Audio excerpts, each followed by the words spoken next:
Hi, my name is Amanda Bell. I'm delighted to be here to read for the Five Lamps Arts Festival, and I'd like to thank Roisin and the team very much for the invitation. I have a new collection coming out this autumn from Doire Press. The title is Riptide. I'm the only daughter of an only daughter of an only daughter, and I have two daughters myself, and a lot of the poems in the new collection explore the matriarchal dynamic. So it's great to be able to read some of them for International Women's Day 2021. The first one is called The Value of Cut Flowers. In mourning for the life I loved, I think about their gardens, my foremothers, women who knew the value of cut flowers.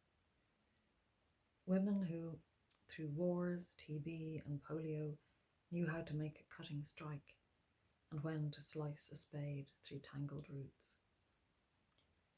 I see their short-nailed fingers and arthritis-blunted thumbs as they strip back leaf nodes of geraniums, nip side shoots from tomato plants, pinch out the first frail flowers to boost strong growth.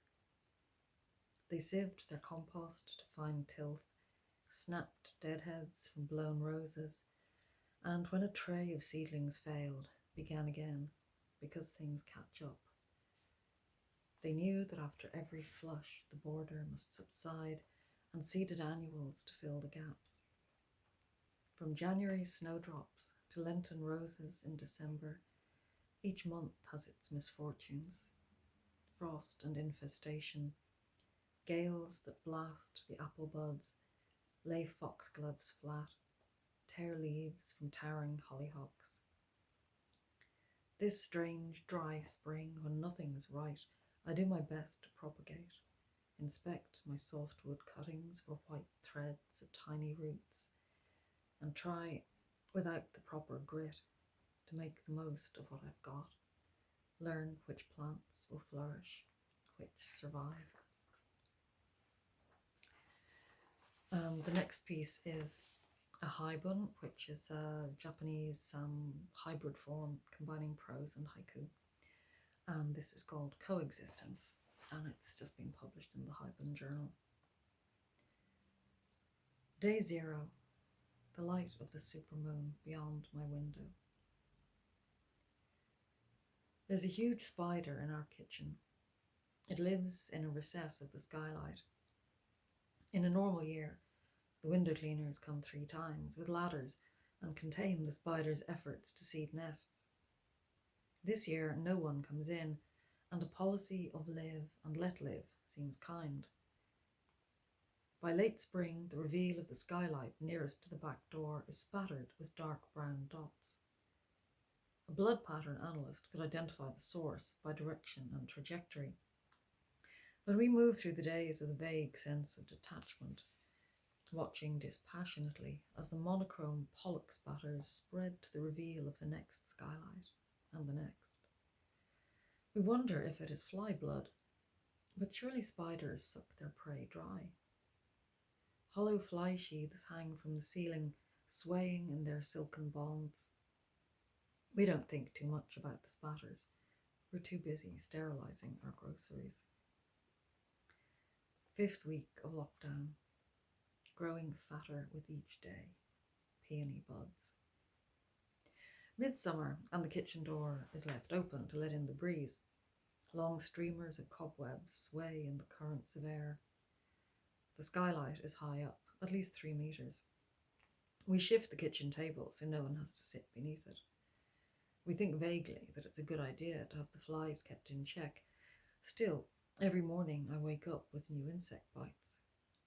Bees get caught in the cobwebs too, but they are burly, and most times we can free them with the help of a bamboo cane.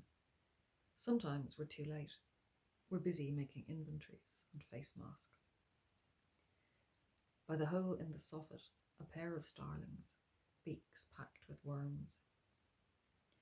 The spatter marks are spreading all the time, a mural of tiny dots that range from beige to ochre to dark rust.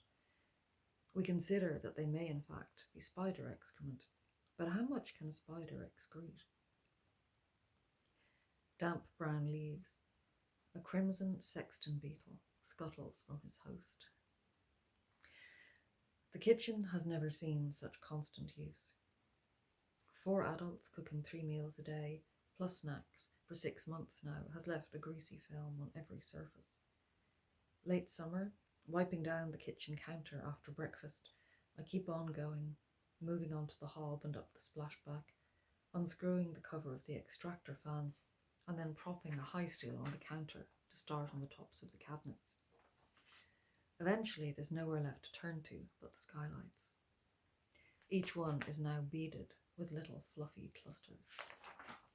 Long streamers dangle, studded with disarticulated wings and shriveled body parts of flies. It is an insect charnel house. A 2-person job. I climb onto a high stool while my daughter balances the vacuum cleaner on a chair. Straining upwards, I hoover up the fly remains, which disappear effortlessly. But when I run the nozzle along the window frame, the clusters won't budge. Thick skeins get sucked into the tube, but as soon as I lower it, they bounce back like bungee ropes to the spots where they are anchored. We stand on the kitchen table, my daughter with a bamboo pole, me with the hoover. This close-up, we can see things stirring in the clusters. Morning patio. A nest of baby mice patrolled by magpies. Planning our next move, we notice a hole in the corner of the frame. With the bamboo tip, my daughter teases out a long, dense rope of cobweb packed with spiderlings. It gets sucked into the nozzle, but remains firmly rooted in the hole. This substance is a wonder, tensile and resistant to our most strenuous efforts. Another length is taped to the poking stick. This time, my daughter maneuvers it right into the hole. I strain upwards with the hoover nozzle, just in time to catch the long grey wadge as she dislodges it. In a split second, the entirety disappears into the tube, and we glimpse long black legs clutching after it before the parent too vanishes. Chinks in the shutters or glittering eyes. Another sleepless night. The Perseid meteor shower has finished for another year, and the first storm of autumn just blew in. Behind the skirting boards, in the sink overflow, in door jambs and window latches, out of the corner of my eye, I sense twitching.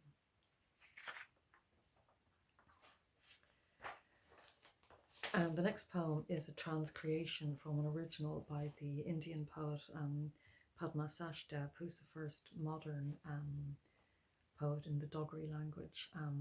Dogri is a northern Indian Aryan language spoken by about 5 million people in India. Daring. No one drinks from the well to the right of our hill, though it brims with bright water. No one glances that way, since a calf drowned in its depths, deceived by drifting blossoms. Deep in its core, shadows yearn for their return, the girls with vessels.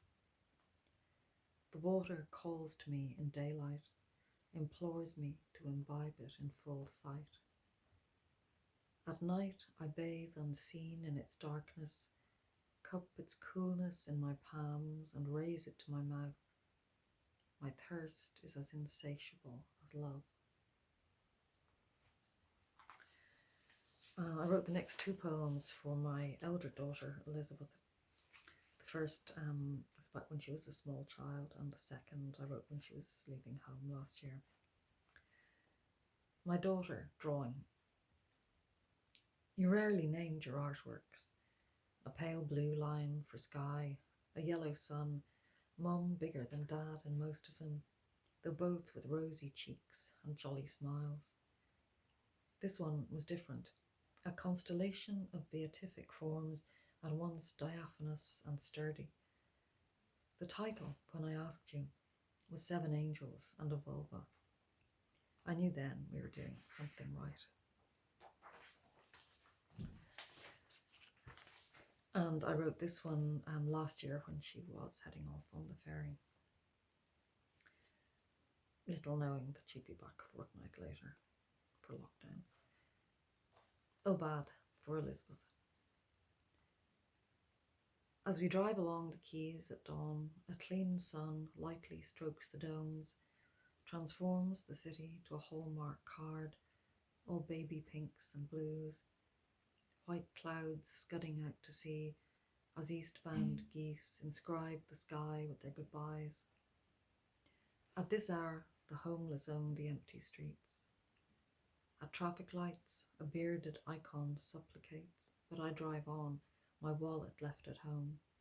I must remember to avoid the tolls on my way back without you.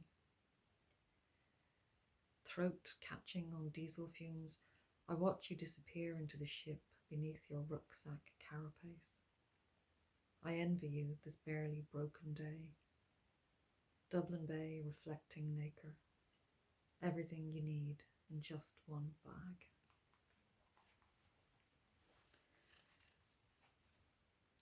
This next piece is a high one called Wintering. The next day, we head west into a low sun. The garage where we habitually stop for 99s has unplugged its ice cream machine for the season. They'll get it going again on St. Patrick's Day, but that seems a long way off now. On arrival, we reset our bearings, light the stove, eat supper by the fire.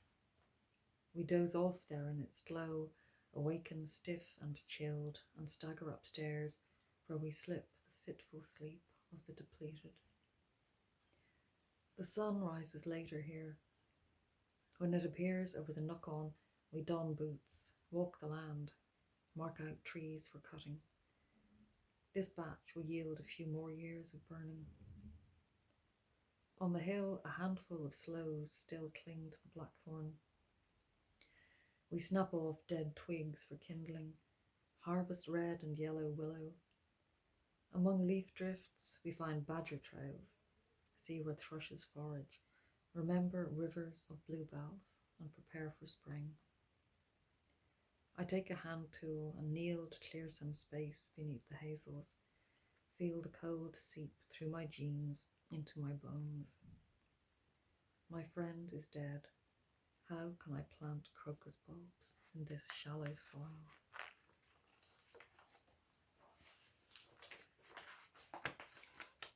And next Sunday is Mother's Day. I wrote this poem for my mum. I gave it to her last year. It's called Curtains.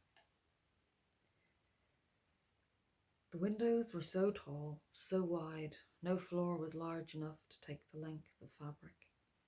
It was summer, and we stretched it right across the lawn to measure, cut, and baste its sky blue ground, splashed bright with coloured blooms. My first curtains, your umpteenth, so heavy and huge that when their colours glowed too bright for teenage tastes, and no one was around to help me haul them to the attic, it seemed easier to drop them to a thrift shop. I forget which one, and I forget to remember that summer's day of sewing on the lawn. A toddler pottering, me pregnant, you central to it all. I wish now they were up there, not in tidy pleats, but spread across each joist, tucking us in. I thought then that we still had all the days.